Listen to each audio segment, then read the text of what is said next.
Note कर लिया बच्चों? Yes sir.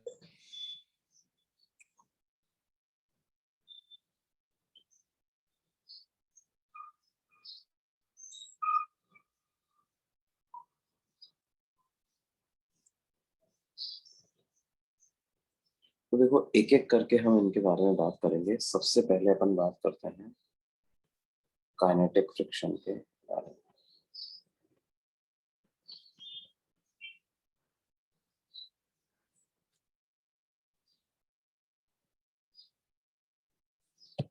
काइनेटिक फ्रिक्शन तीन चीज अपन बात करते हैं। कब लगेगा,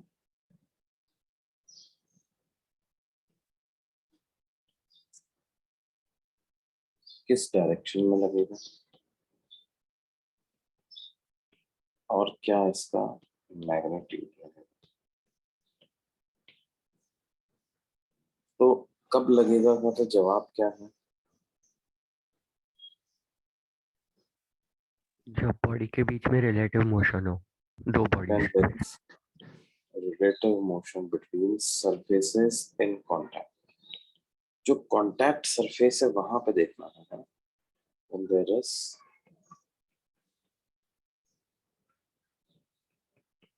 relative motion between rough surfaces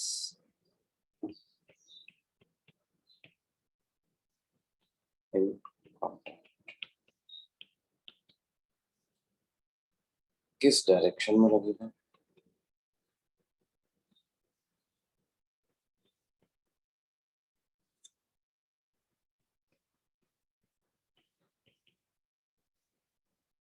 direction of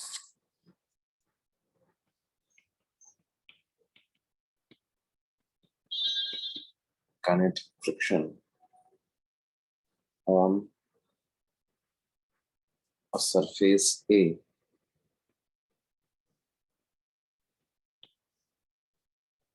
due to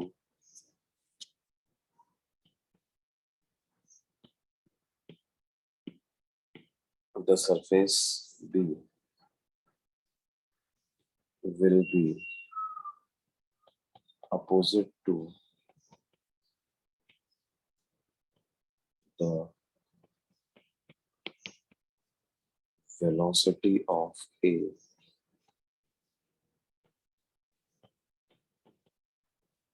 with respect to।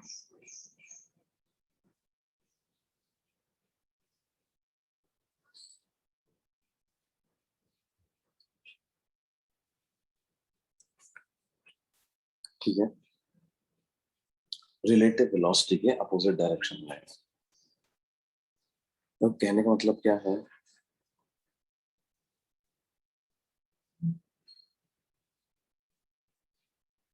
जैसे ये दो ब्लॉक्स हैं, ग्राउंड सरफेस पर रखे हुए।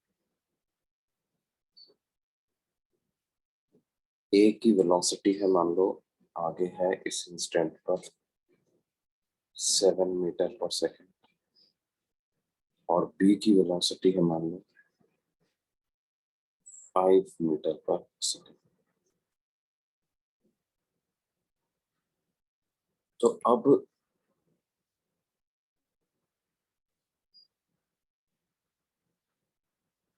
हम राइट डायरेक्शन को पॉजिटिव मान लें, लेफ्ट डायरेक्शन नेगेटिव हो जाएगी। Velocity of A with respect to B लिखोगे तो ये आ जाएगा velocity of A minus velocity of B, यानी 7 माइनस 5, तो वो आ जाएगा 2 मीटर पर सेकेंड। मतलब राइट में ही आ रही है।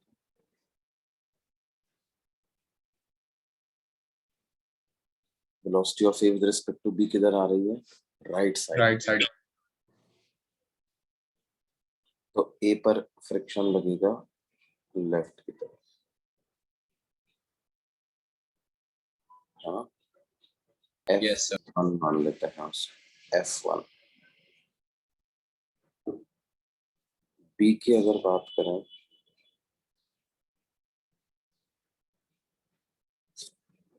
तो अब देखो, बी पे दोनों सरफेसेस फ्रिक्शन लगाएंगी। बी की अपर सरफेस पर ए फ्रिक्शन लगाएगा और लोअर सरफेस पर ग्राउंड फ्रिक्शन लगाएगा। अपर सरफेस पर ए फ्रिक्शन लगाएगा, लोअर सरफेस पर ग्राउंड फ्रिक्शन लगाएगा। तो अपर सरफेस पर फ्रिक्शन किस डायरेक्शन में लगेगा? तो Right उसके side. लिए वो राइट साइड में लगेगा। मुझे velocity of B with respect to A देखनी पड़ेगी। तो वो होगा velocity of B minus velocity of A, मतलब कितना? 5 माइनस 7 यानी -2 मीटर पर सेकेंड आएगा। तो बी ए के रेस्पेक्ट में पीछे जा रहा है, तो ए बी पर फ्रिक्शन आगे लगा है। अच्छा, ये वाली डायरेक्शन अपन न्यूटन्स थर्ड लॉ से भी बोल सकते थे। ये ए पर पीछे लगा है तो बी पर आगे ही लगेगा डेफिनेटली। Yes sir. और मैग्नीट्यूड जो होगा वो ए के बराबर ही लगेगा। ये दोनों आपस में न्यूटन्स थर्ड लॉ पेयर हैं बच्चों।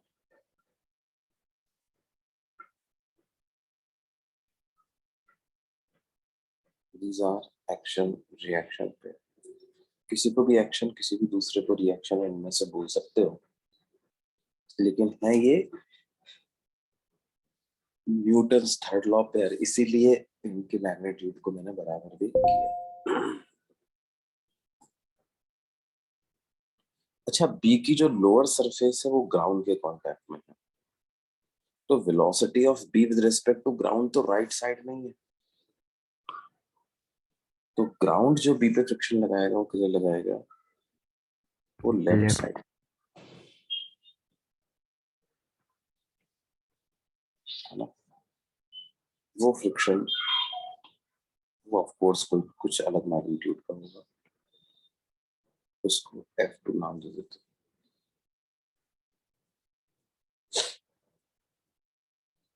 ये बात समझ में आ रही?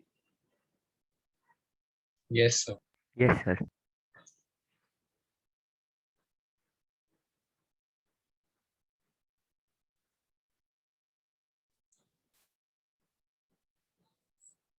अब देखो, अगर ग्राउंड के रेस्पेक्ट में देखें तो F1 फ्रिक्शन तो बी की वेलोसिटी को बढ़ाने का काम कर रहा है।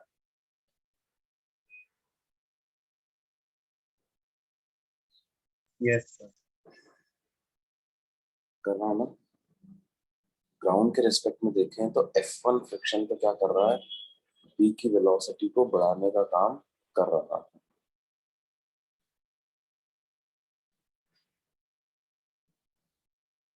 कर सकता है ना। देखो, बेसिकली फ्रिक्शन को पूरी बॉडी की वेलोसिटी से मतलब नहीं होता, बस फ्रिक्शन को तो किससे मतलब होता है? रिलेटिव वेलोसिटी से मतलब होता है। अब देखो यहाँ पर क्या है, ए और बी के बीच में जो फ्रिक्शन लग रहा है ना, वो क्या कोशिश कर रहा है कि ए और बी के बीच की रिलेटिव वेलोसिटी खत्म हो जाए, है ना। ए की वेलोसिटी ज्यादा है, बी की वेलोसिटी कम है, तो फ्रिक्शन क्या कोशिश कर रहा है? बी की वेलोसिटी को बढ़ाने की कोशिश कर रहा है, ए की वेलोसिटी को कम करने की कोशिश कर रहा है। कौन सा फ्रिक्शन? ए और बी के बीच वाला फ्रिक्शन। समझेगा? ए की वेलोसिटी थोड़ी कम हो जाए, बी की वेलोसिटी थोड़ी बढ़ जाए, तो दोनों की बराबर हो जाएंगी ना। तो बराबर हो जाएंगी तो ए और बी के बीच के फ्रिक्शन का तो काम हो जाएगा, है ना।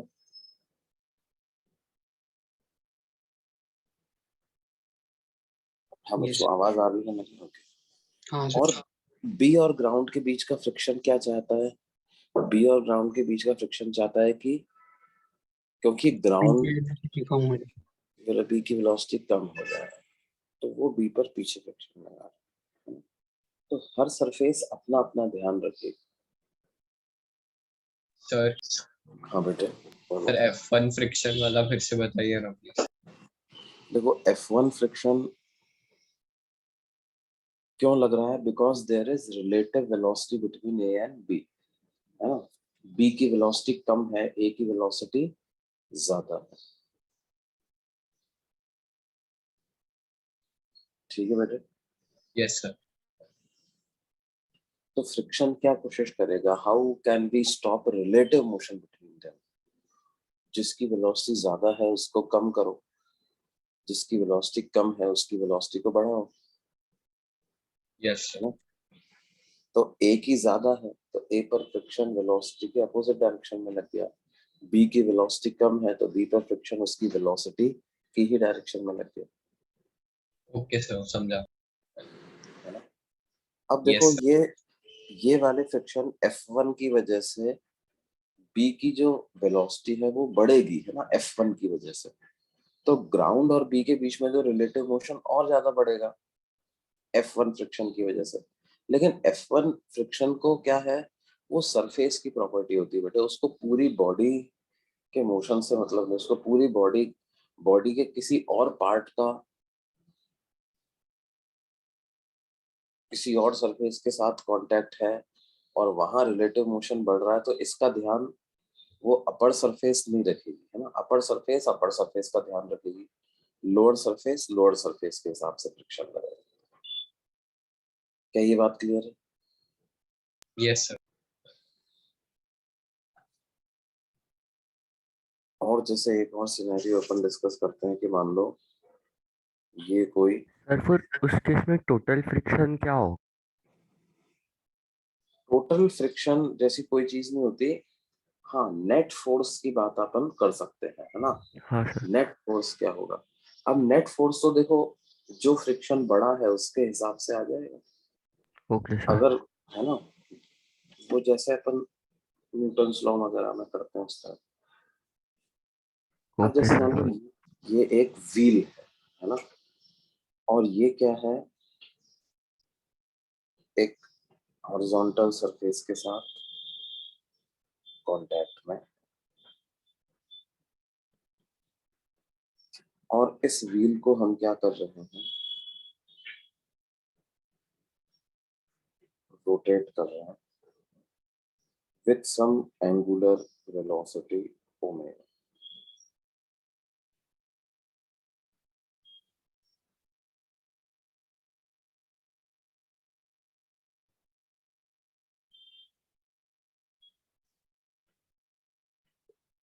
सर एक डाउट है। हम्म।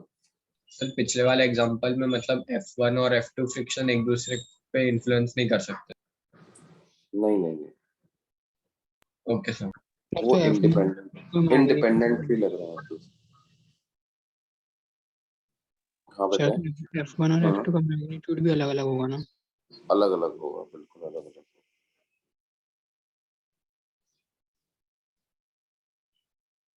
अलग अलग होगा। जैसे ये मान लो ये कोई व्हील है ना, ये ग्राउंड सरफेस के साथ कांटेक्ट में है, इस व्हील का सेंटर रुका हुआ है अभी,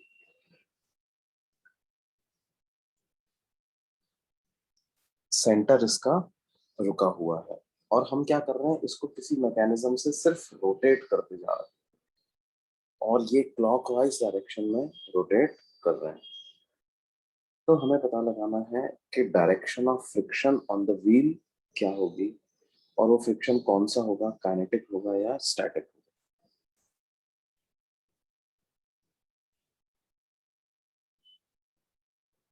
तो देखो कैसे पता लगाएंगे बच्चों, क्या लगता है तुम्हें, काइनेटिक होगा या स्टैटिक होगा?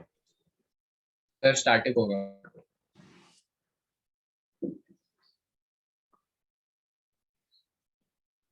काइनेटिक होगा। काइनेटिक होगा। सर क्योंकि रिलेटिव मोशन हो नहीं रहा है बट वो एंगुलर मोमेंटम की वजह से टेंडेंसी है। सर जो आपने एग्जांपल लिया उसमें वो ऑब्जेक्ट भी तो मूव होना चाहिए ना, यहाँ पर तो हो रहा है।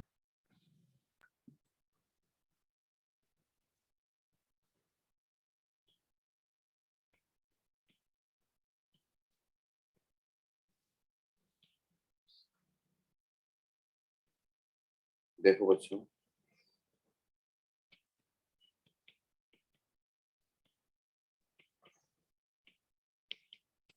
रिलेटिव मोशन जैसा कि मैंने बताया था किसके बीच में देखा जाता है, कांटेक्ट सरफेस के बीच में देखा जाता है। है ना, कॉन्टैक्ट सरफेसेस के बीच में। अब क्योंकि ये डिस्क ओमेगा एंगुलर वेलोसिटी से रोटेट कर रही है, तो क्या होगा, ये जो लोएस्ट पॉइंट है ना बेटा, lowest point of the disc, उसकी इंस्टेंटेनियस वेलोसिटी इस तरफ होगी कि नहीं? हाँ सर। इंस्टेंटेनियस वेलोसिटी इधर होगी, लेफ्ट साइड में होगी। तो क्या होगा, इस डायरेक्शन में वेलोसिटी है, तो इस वजह से, because there is relative motion, since there is relative motion,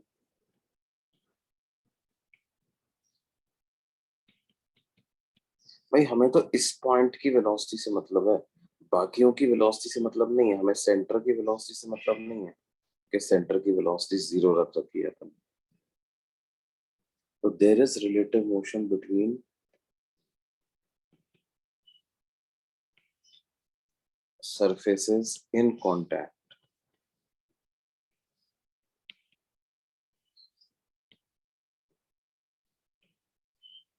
Hence, kinetic friction will act between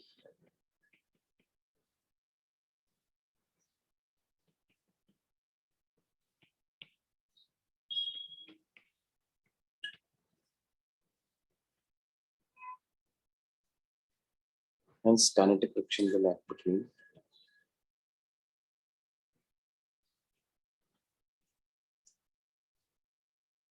समझ में आती बात बच्चों? स्टैटिक नहीं लगेगा, यहाँ पे कौन सा फ्रिक्शन लगेगा, काइनेटिक लगेगा। और अगर डिस्क की वेलोसिटी देखें तो वो लेफ्ट साइड में है, तो उस पर फ्रिक्शन किधर लगेगा, उस पर फ्रिक्शन लगेगा राइट साइड। राइट में।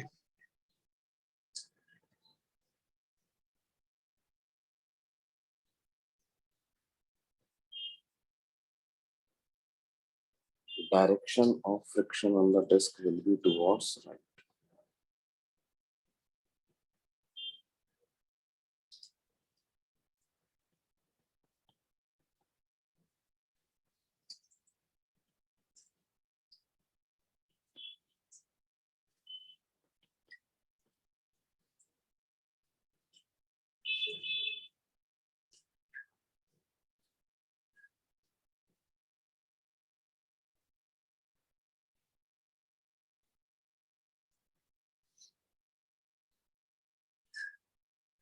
ये बात समझ में आती है बच्चे? Yes sir.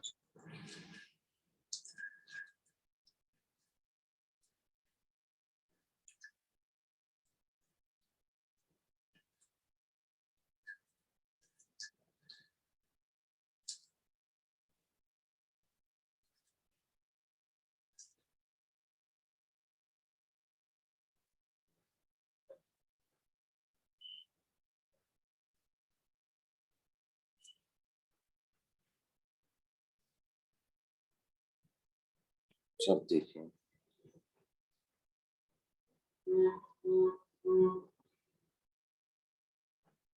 मैग्नीट्यूड क्या होगा static friction,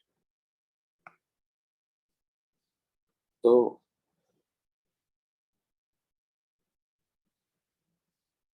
magnitude of kinetic friction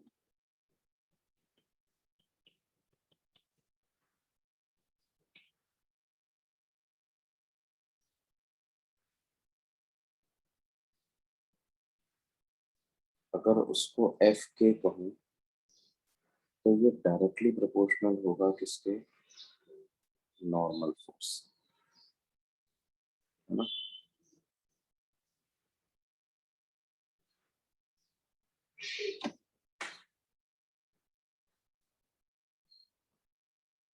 that is magnitude of kinetic friction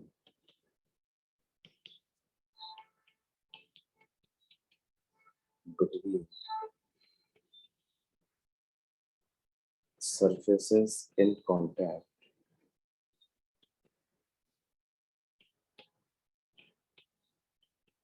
is directly proportional to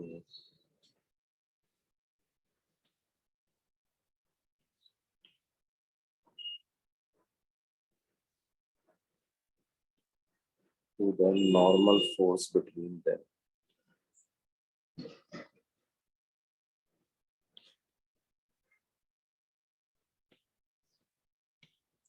Is directly proportional to the normal force between them. मतलब ये ब्लॉक है, सरफेस पे कुछ नॉर्मल लगा रहा, तो ये फ्रिक्शन नॉर्मल के डायरेक्टली प्रोपोर्शनल होगा। और जो कांस्टेंट ऑफ प्रोपोर्शनैलिटी है उसको बोलते हैं म्यू के, जहां पर म्यू के क्या है, कोफिशिएंट ऑफ काइनेटिक फ्रिक्शन।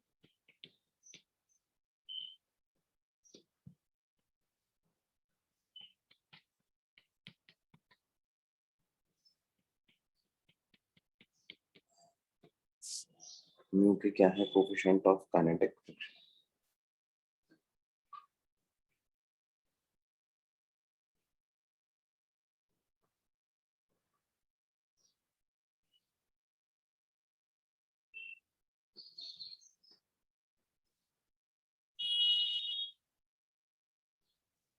ये म्यू के किस पे डिपेंड करता है? It depends on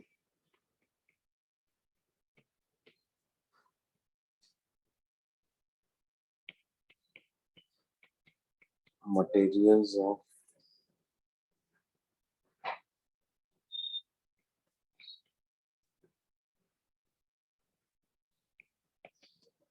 surfaces in contact। मतलब लकड़ी लकड़ी के कांटेक्ट में है, या लकड़ी जो है वो स्टोन के कांटेक्ट में है, या आयरन ब्लॉक लकड़ी के कांटेक्ट में है ना।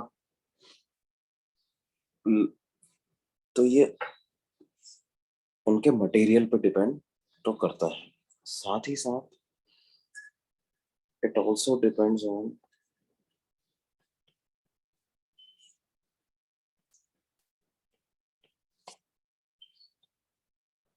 रफनेस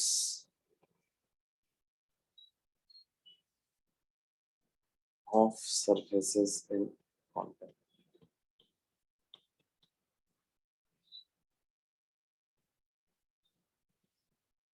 है ना, जैसे जब हम नया टायर खरीद के लाते हैं बाजार से, तो उसमें ज्यादा ग्रिप बनी हुई होती है ना, तो क्या है, रफनेस ज्यादा है, तो उसका म्यू उस समय पर ज्यादा होगा रोड और टायर के बीच में। लेकिन जैसे जैसे हम यूज करते जाते हैं वो घिसता चला जाता है, जो उसके अंदर जो ग्रूव्स वगैरह बने हुए हैं वो धीरे धीरे खत्म होते चले जाते हैं, तो म्यू की वैल्यू भी बच्चों क्या होती जाती है, कम होती जाती है।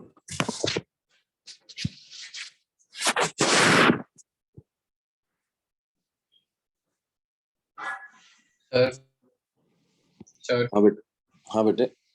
सर आपने अभी कहा ना कि मतलब वो धीरे धीरे उसका मतलब रफनेस जो ग्रूव्स होते हैं वो कम होते जाते हैं, तो न्यू के का वैल्यू भी कम होता है। हाँ, सर वो तो बढ़ेगा ना? नहीं नहीं, क्यों बढ़ेगा, क्यों कम होगा? जितना ज्यादा रफ होगा उतना ज्यादा म्यू के होगा, ओके सर।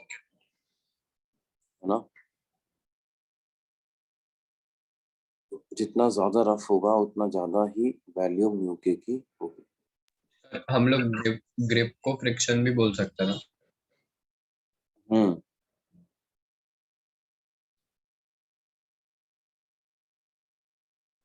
वैसे ही अपने जो है फुटवेयर्स के साथ, शूज के साथ भी ऐसा ही होता है ना। वो जब पुराने हो जाते हैं तो उसकी जो ग्रूव्स बने हुए होते हैं वो घिस जाते हैं, है ना, तो क्या है, वो slippery, they tend to get slippery, है ना। तो फ्रिक्शन कम होने की वजह से ही स्लिपिंग होने के बढ़ता है।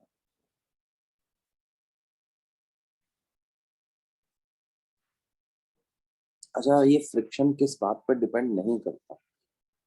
तो ये बात हमें ध्यान रखनी है, friction does not depend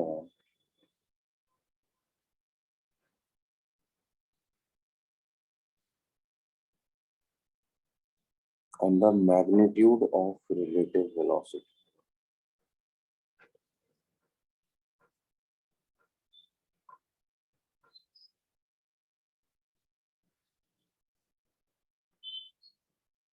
magnitude of relative velocity पे फ्रिक्शन डिपेंड नहीं करता। इसका मतलब क्या है बेटा, भाई ब्लॉक स्लाइड कर रहा है तो चाहे 1 मीटर पर सेकंड से स्लाइड करे, चाहे 10 मीटर पर सेकंड से स्लाइड करे, स्लाइड करेगा तो काइनेटिक फ्रिक्शन लगेगा, ये बात ठीक है। जिधर स्लाइड कर रहा है उसके अपोजिट डायरेक्शन में लगेगा, ये भी ठीक है, लेकिन उसका मैग्नीट्यूड इस पे डिपेंड नहीं करेगा कि वेलोसिटी 1 है या 10 है। दूसरा,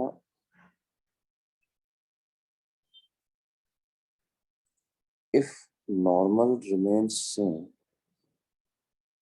if normal and coefficient of friction remains same,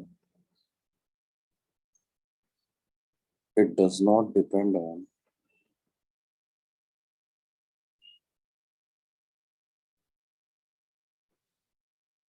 the contact area, है ना। मान लो एक क्यूबॉइड के शेप का ब्लॉक है, क्यूबॉइड के शेप का अगर ब्लॉक है तो और सारी सरफेसेस बराबर रफ हैं, सेम मटेरियल की बनी हुई है, बराबर रफ है, तो फिर आप ज्यादा एरिया वाली कॉन्टैक्ट सरफेस को जमीन पे रखते हो या कम एरिया वाली कॉन्टैक्ट सरफेस को जमीन पे रखते हो, फ्रिक्शन की वैल्यू उस पर डिपेंड नहीं करेगी। नॉर्मल सेम है, म्यू सेम है, तो फ्रिक्शन सेम ही रहेगा।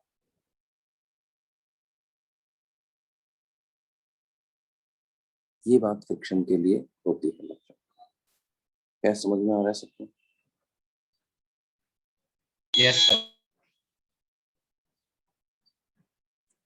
अब देखिए,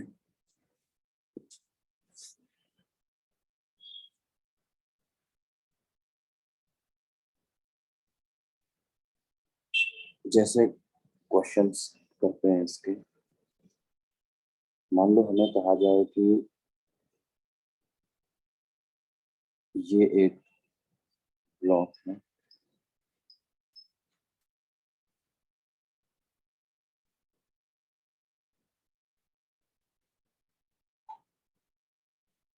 इसका मास मान लीजिए 1 किलोग्राम है, और हमने इस पर एक फोर्स लगाया 10 न्यूटन का लगाया, और 37 डिग्री विद द हॉरिजॉन्टल लगाया। इस ब्लॉक को हमने कुछ वेलोसिटी भी दे दी, मान लो 10 मीटर पर सेकंड की हमने इसको वेलोसिटी भी दे दी।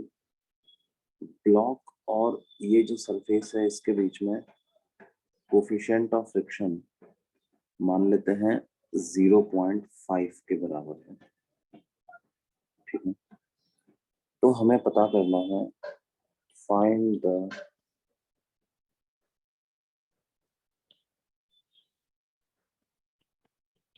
acceleration of the block shown in figure.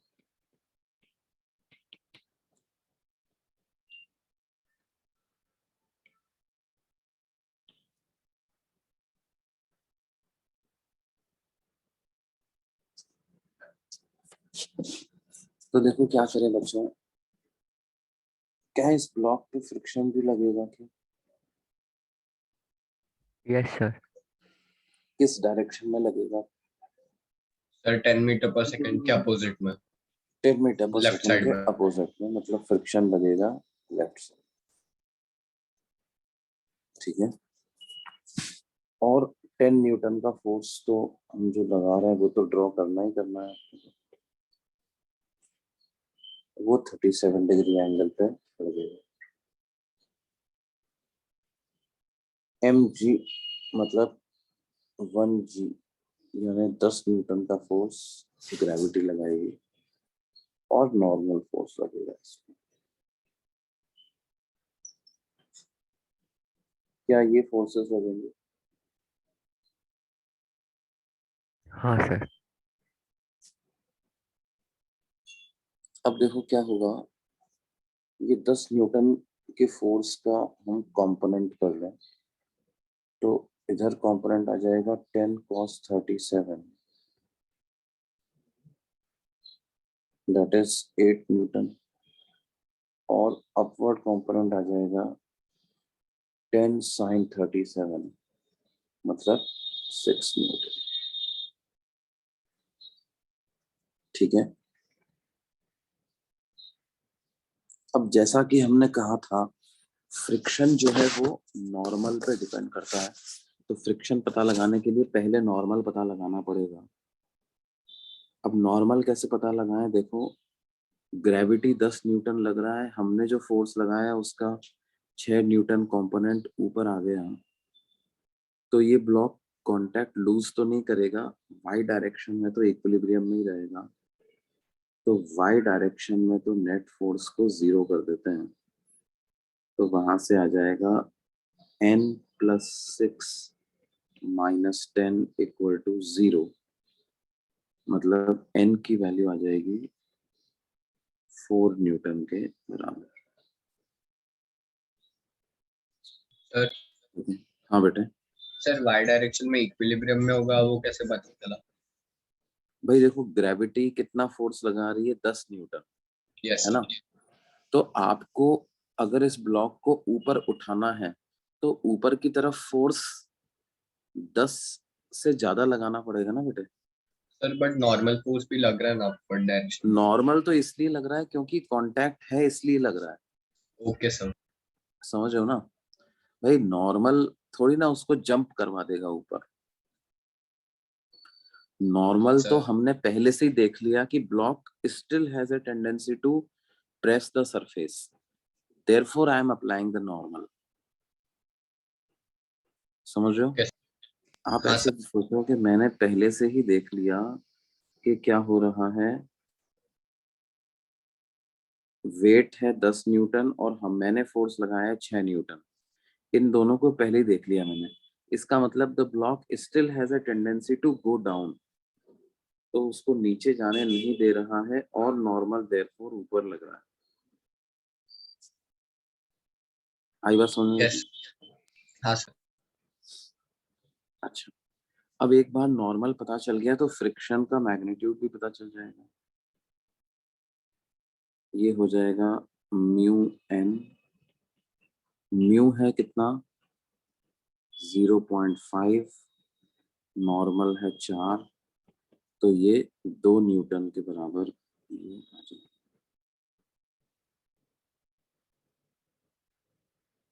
Friction कितना आ जाएगा? 2 न्यूटन। अब एक्स डायरेक्शन में इक्वेशन लगा देते हैं, आगे की तरफ 8 न्यूटन लग रहा है, पीछे की तरफ 2 न्यूटन लग रहा है, हम लगा देंगे net force in x direction is equal to mass into acceleration. इसका मतलब 8 - 2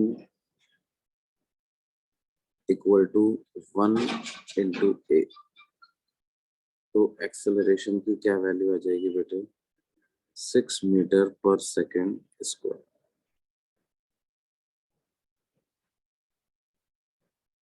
ये बात समझ में आती है? Yes sir. ऐसी एक्सेलरेशन की वैल्यू आ जाएगी।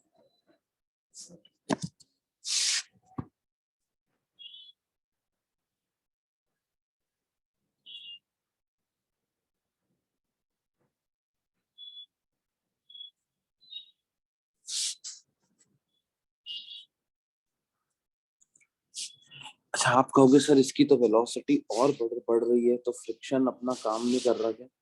तो फ्रिक्शन अपना काम कर रहा है, फ्रिक्शन तो कोशिश कर रहा है वेलोसिटी को कम करने की, लेकिन एडिशनली कोई फोर्स लग रहा है जो कि वेलोसिटी को कम नहीं होने दे रहा, तो फिर फ्रिक्शन कुछ नहीं कर सकता है ना।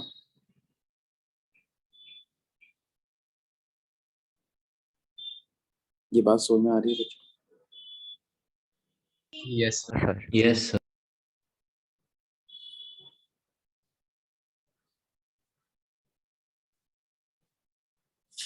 और देखते हैं,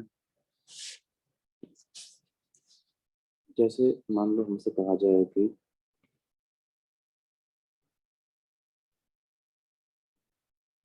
ये एक इंक्लाइन सरफेस है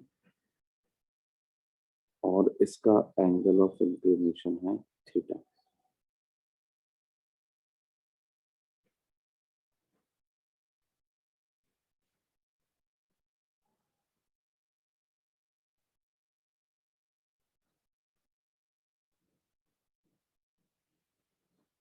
ये कोई m मास का ब्लॉक है, इसको हमने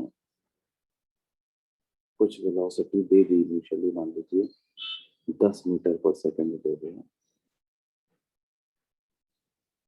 थीटा की वैल्यू हम मान लेते हैं है 37 डिग्री और कोफिशिएंट ऑफ फ्रिक्शन जो है वो 0.5 के बराबर है।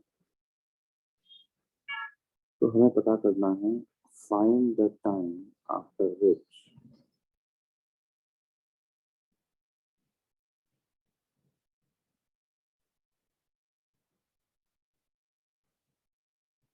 block comes to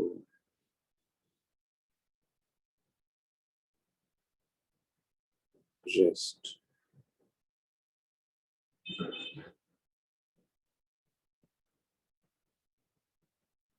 कितने टाइम के बाद ब्लॉक रेस्ट पे आ जाता है, ये हमें पता करना है बच्चों। तो कैसे पता करेंगे? देखो, वेलोसिटी इनिशियल दी हुई है, रेस्ट पे आ जाता है, मतलब फाइनल वेलोसिटी को जीरो करना है। तो अगर एक्सेलरेशन पता चल जाए तो हमारा काम बन जाएगा। हाँ, तो कैसे पता करेंगे भाई?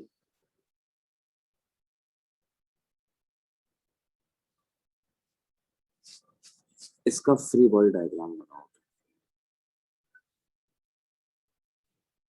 क्या फोर्सेस लग रहे हैं वो ड्रॉ कर दो। तो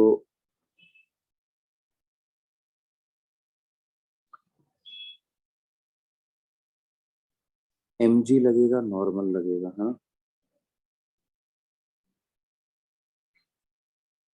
mg के कंपोनेंट कर सकते हैं, तो इधर कंपोनेंट कितना आ जाएगा? mg cos 37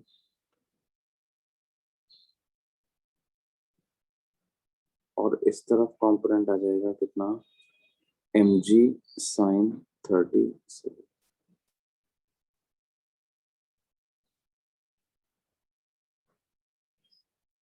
क्या फ्रिक्शन भी लगेगा इस पे?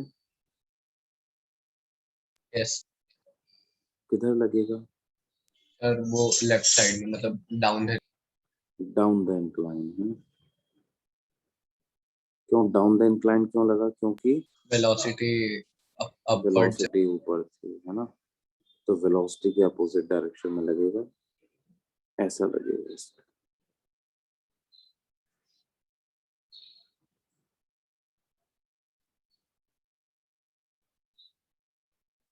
अब एक्सेलरेशन पता लगाना है तो फ्रिक्शन का तो मैग्नीट्यूड पता लगाना ही पड़ेगा।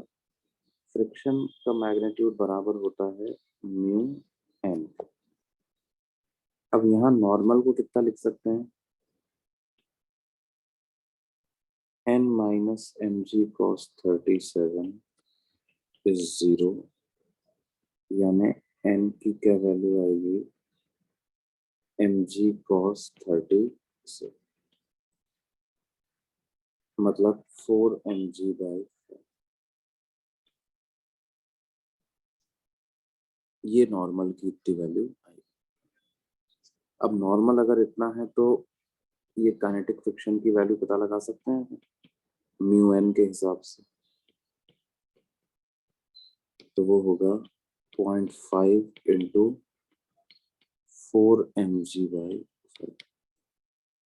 मतलब कितना 2 mg/5 के बराबर का काइनेटिक फ्रिक्शन लगेगा।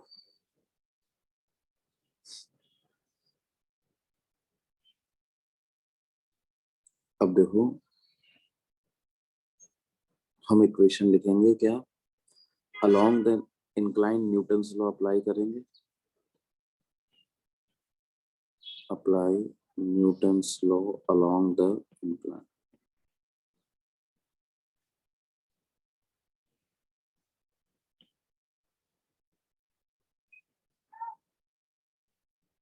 तो net force equal to mass into acceleration. तो नेट फोर्स क्या क्या आ गए, mg sin 37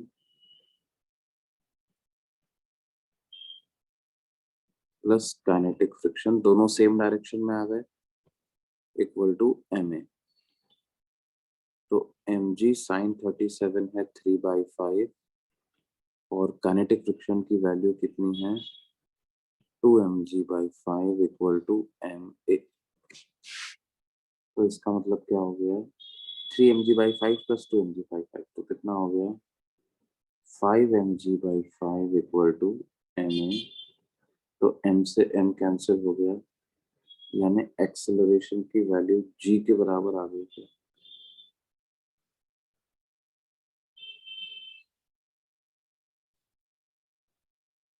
यस सर। बोलिए बच्चे, है ना, एक्सेलरेशन g आ गया। ये ऑफ कोर्स वेलोसिटी के अपोजिट डायरेक्शन में आया है, तो हमें रुकने का टाइम अगर पता लगाना है तो कैसे पता लगाएंगे, v equal to u plus at। v को लिख देते हैं 0, इनिशियल वेलोसिटी थी 10 मीटर पर सेकेंड, एक्सेलरेशन आ गया था -10 मीटर पर सेकेंड स्क्वायर इंटू टी। तो टी की वैल्यू कितनी आ जाएगी 1 सेकेंड।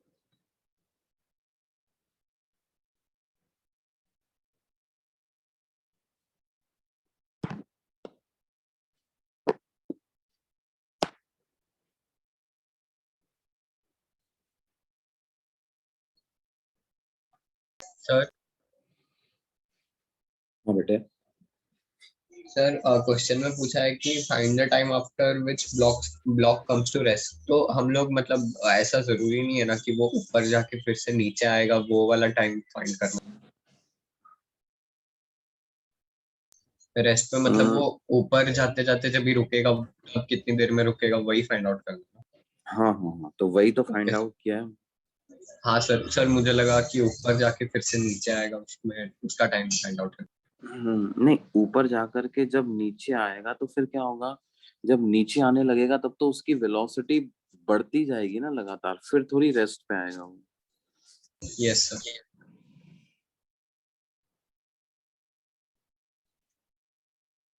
है ना बेटे।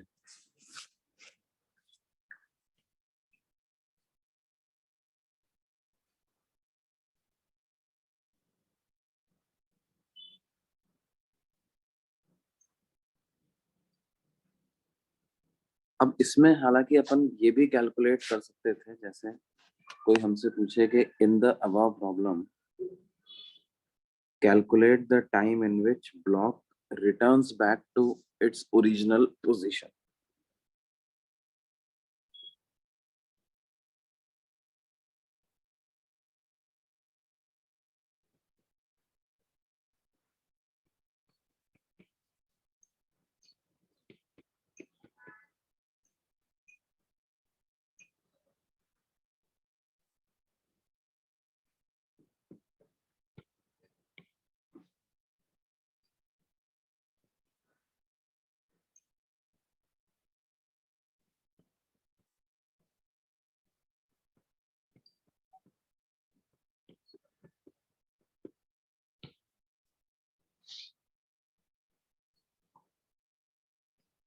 तो देखो ऊपर जाने में उसको जो टाइम लगा है वो 1 सेकंड का टाइम लगा है। उस 1 सेकंड में ब्लॉक का डिस्प्लेसमेंट कितना होता है ये कैलकुलेट करते हैं। s equal to u t plus half a t square equation लगाओ। इनिशियल वेलोसिटी 10, टाइम लगा है 1 सेकेंड, एक्सेलरेशन था -10 इंटू 1 का स्क्वायर, तो 10 - 5 मतलब 5 मीटर का उसका डिस्प्लेसमेंट हुआ। ठीक है,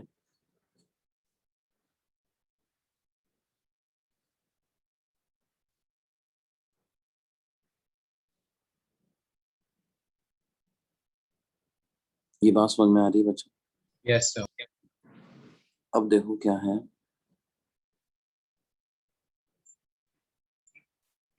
उसका डिस्प्लेसमेंट हुआ है कितना, 5 मीटर का उसका डिस्प्लेसमेंट हुआ है।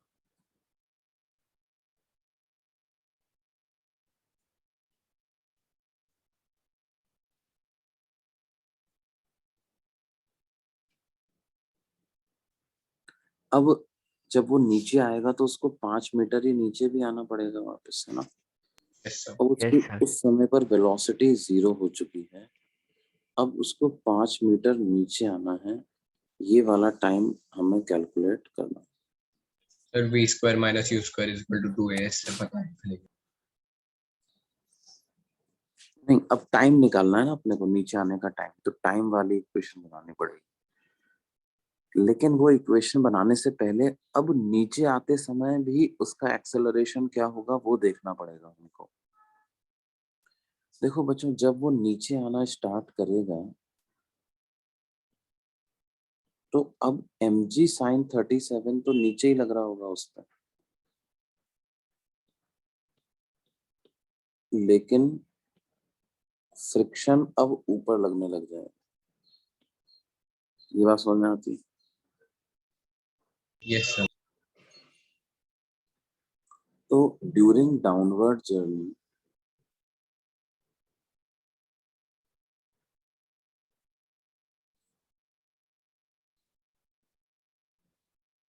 हम इक्वेशन क्या लिखेंगे, mg sin 37 minus friction is equal to ma, मतलब mg sin 37 minus mu mg cos 37 is equal to ma। तो ये m से m कैंसिल होता है, तो a की क्या वैल्यू आ जाएगी, 3g/5 माइनस 2g/5, इसका मतलब g/5 मतलब 2 मीटर पर सेकंड स्क्वायर की रेट से एक्सेलरेट करेगा। ठीक है, तो अब क्या है, देखो हमें पता है इनिशियल वेलोसिटी 0 है, 5 मीटर का डिस्प्लेसमेंट करना है, तो इक्वेशन लगाएंगे s equal to u t plus half a t square. s को रखेंगे 5, इनिशियल वेलोसिटी 0, हाफ एक्सेलरेशन को रखेंगे 2 इंटू टी स्क्वायर, तो जो रिटर्न पाथ में टाइम लगेगा उसको वो √5 या 2.23 सेकेंड्स के बराबर का टाइम लगेगा।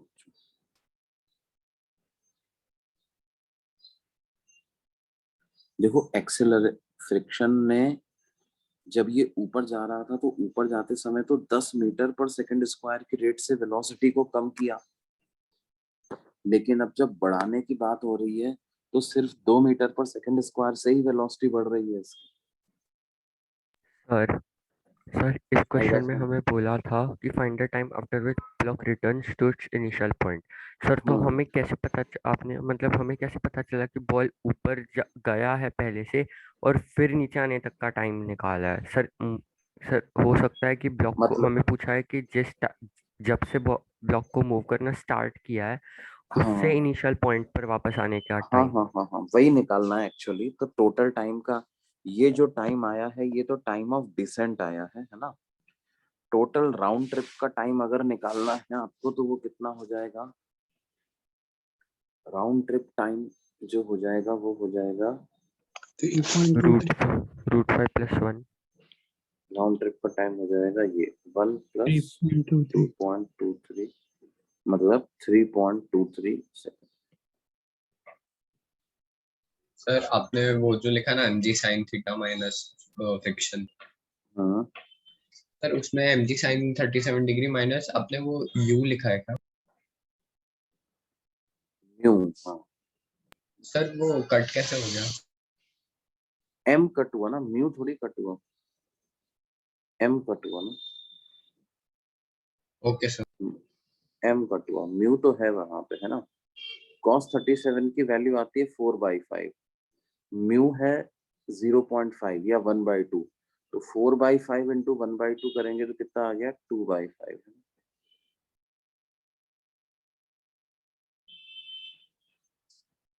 ठीक है बेटे,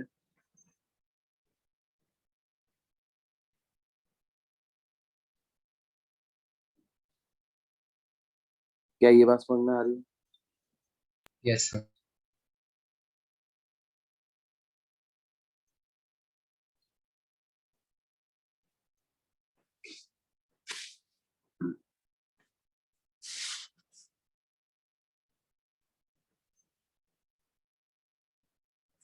अब देखो जैसे इस तरह का भी क्वेश्चन इसमें बनता है कि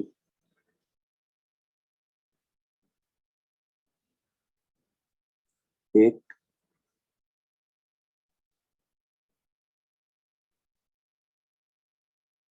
लॉन्ग प्लैंक है ना,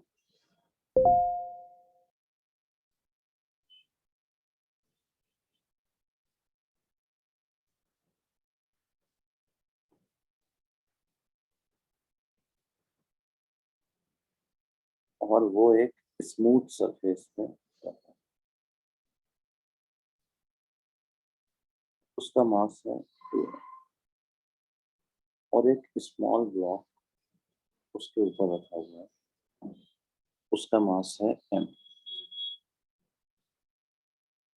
coefficient of friction between block and the plank is near. ठीक है, और प्लैंक को हमने शुरू में कुछ वेलोसिटी नहीं दी, ब्लॉक को वेलोसिटी दे दी v0, प्लैंक को इनिशियली कोई वेलोसिटी हमने नहीं दी। म्यू इज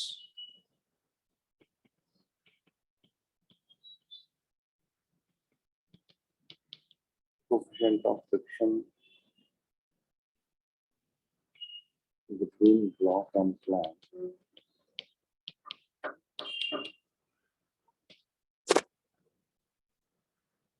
हमें पता लगाना है find the time after which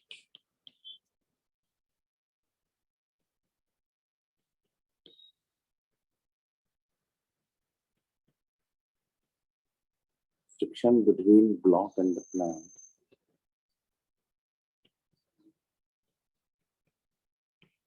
becomes 0. Assume that plank is sufficiently large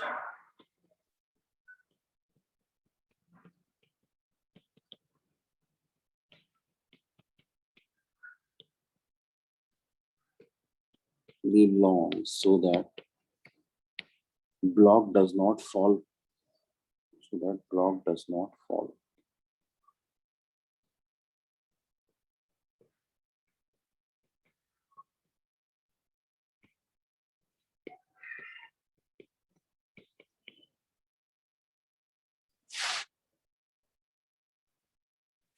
question समझ में आ गया ना बच्चे?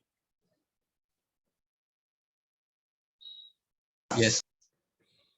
अब देखो क्या होगा बेटे, प्लैंक के पास कोई वेलोसिटी नहीं है, ब्लॉक के पास वेलोसिटी है, तो प्लैंक तो ब्लॉक पर फ्रिक्शन लगाएगा, पीछे लगाएगा, और अगर ब्लॉक पर फ्रिक्शन पीछे लगा है तो प्लैंक पे आगे लगेगा। प्लैंक पे आगे लगेगा। और ये वाला फ्रिक्शन जो है वो इस नॉर्मल पर डिपेंड करेगा। हाँ, ग्राउंड के नॉर्मल पे डिपेंड नहीं करेगा, वो तो ब्लॉक पे जो नॉर्मल लग रहा है उस पे डिपेंड करेगा। और ब्लॉक पे लगने वाला नॉर्मल तो mg के बराबर ही होगा। तो जो ये फ्रिक्शन लगेगा ये म्यू n के हिसाब से म्यू mg के बराबर ही फ्रिक्शन। और ये फ्रिक्शन क्या करेगा बच्चों, ब्लॉक को तो रिटार्डेशन प्रोवाइड करेगा। एक्सेलरेशन ऑफ ब्लॉक अगर देखूं तो वो तो हो जाएगा म्यू mg बाई m, यानी कि म्यू g लेफ्ट की तरफ। और एक्सेलरेशन ऑफ प्लैंक की अगर बात करें तो वो हो जाएगा mu mg divided by 2m, मतलब म्यू g बाई 2 राइट की तरफ। ऐसा हो जाएगा।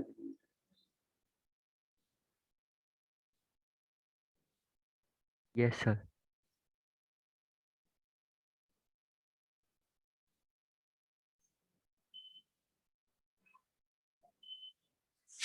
तो क्या होगा, ब्लॉक की वेलोसिटी कम होगी, प्लैंक की वेलोसिटी बढ़ेगी, है ना। तो एक टाइम पर दोनों की वेलोसिटी अगर बराबर हो जाती है तो फिर ये फ्रिक्शन लगना बंद हो जाएगा उन पे, क्योंकि फ्रिक्शन रिलेटिव वेलोसिटी की वजह से ही तो लग रहा है। तो at an instant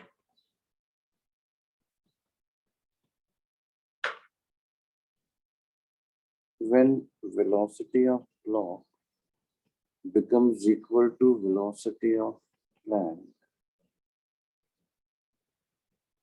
this implies friction between them will become zero.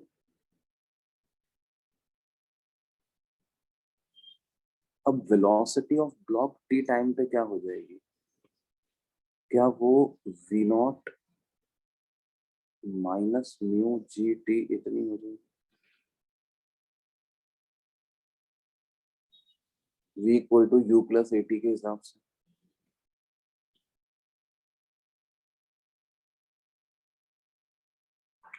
और वेलोसिटी ऑफ प्लैंक क्या हो जाएगा टी टाइम के हिसाब से, 0 plus mu g by 2 into t, क्योंकि प्लैंक की इनिशियल वेलोसिटी 0 थी, एक्सेलरेशन राइट में है तो उसकी राइट साइड में इतनी वेलोसिटी हो जाएगी। ब्लॉक की वेलोसिटी राइट में, एक्सेलरेशन लेफ्ट में, तो उसकी टी टाइम पर इतनी वेलोसिटी हो जाएगी। इसका मतलब क्या है बच्चों,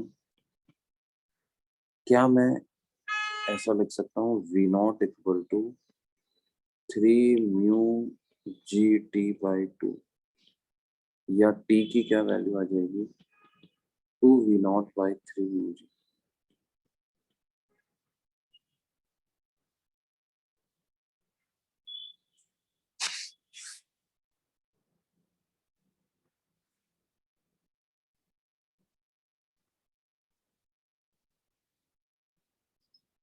क्या ये बात समझ आती है?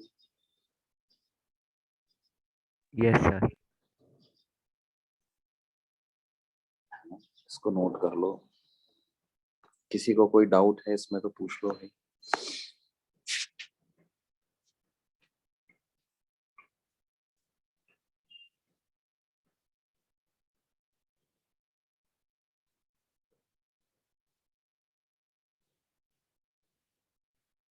सर सर हमने लास्ट वाले स्टेप में क्या किया है वो एक बार फिर से बताइए ना। हमने क्या किया बेटे, हमने कहा कि मान लो टी टाइम बाद ब्लॉक की वेलोसिटी लिख देते हैं, टी टाइम बाद प्लैंक की वेलोसिटी लिख देते हैं। तो यस सर। ब्लॉक की वेलोसिटी बताओ टी टाइम बाद कैसे लिखोगे तुम, v equal to u plus a t से लिखोगे। यस तो वो v naught minus mu g t by 2 इतनी हो जाएगी, म्यू जी टी इतनी हो जाएगी, क्योंकि ब्लॉक का एक्सेलरेशन हमने म्यू जी लेफ्ट की तरफ पता किया। Yes sir. और प्लैंक की वेलोसिटी टी टाइम बाद उसका भी v equal to u plus a t के तरीके से ही लिखेंगे, है ना। यस उसकी इनिशियल वेलोसिटी 0 है, उसका acceleration mu g by 2 right की तरफ, तो उसकी हो जाएगी 0 plus mu g by 2 into t. अब हमसे क्वेश्चन में क्या पूछा गया है, कितने टाइम के बाद फ्रिक्शन लगना बंद हो जाएगा। तो फ्रिक्शन, अगर इनके बीच का रिलेटिव मोशन खत्म हो जाए, दोनों की वेलोसिटी बराबर हो जाए, तो फ्रिक्शन लगना बंद हो जाएगा। यस तो मैंने क्या किया, दोनों की वेलोसिटी को बराबर कर दिया।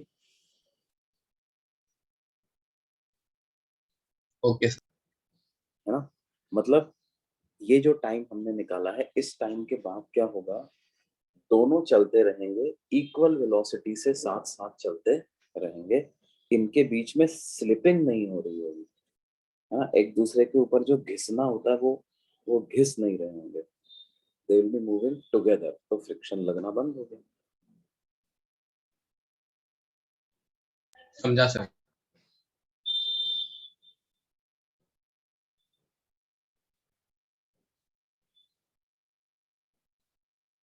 ठीक है बच्चों, तो ठीक है भाई, बाकी जो है इसको अगली क्लास में कंटिन्यू करेंगे अपन, है ना। अब आप लोग होमवर्क में क्या कर सकते हो,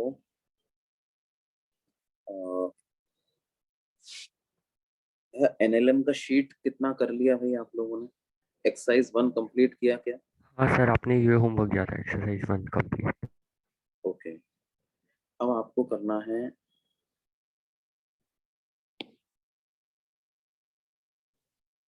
एनएलएम की शीट का एक्सरसाइज 2 का पार्ट 1, ये कंप्लीट करना है। और फ्रिक्शन की शीट से एक्सरसाइज 1 पार्ट 1 पार्ट 2 का सेक्शन ए करना है। ठीक है, ओके सर। ओके बच्चों। सर हम्म, सर इस संडे को टेस्ट है, उसमें एनएलएम पूरा आ रहा है ना, तो शीट पूरा करना चाहिए। हाँ मतलब देखो शीट में क्या है, एक्सरसाइज 2 पार्ट 2 भले ही आप छोड़ सकते हो, लेकिन उसके अलावा तो पूरा करना चाहिए। सर एक्सरसाइज 3 मतलब भी ना। हम्म, हाँ एक्सरसाइज 3 में तो वैसे ज्यादा क्वेश्चंस है नहीं एनएलएम के एक्सरसाइज 3 में, लेकिन सर हाँ जितने भी हैं उतने कर लिए। सर जो लेवल होगा पेपर का सर, वो एक्सरसाइज 3 के एडवांस वाले क्वेश्चंस जितना ही होगा। हम्म, ओके सर। मतलब एक्सरसाइज 2 पार्ट 1 एक्सरसाइज 2 पार्ट 3 के जैसा होगा उसका, है ना? Okay sir. तो अगली क्लास में ये होमवर्क पहले डिस्कस करेंगे, है ना, ये जरूर करके लेके आना सब लोग। Okay sir. सर ठीक है thank you sir. Okay thank you sir. Bye sir. Thank you, sir. Bye. Sir.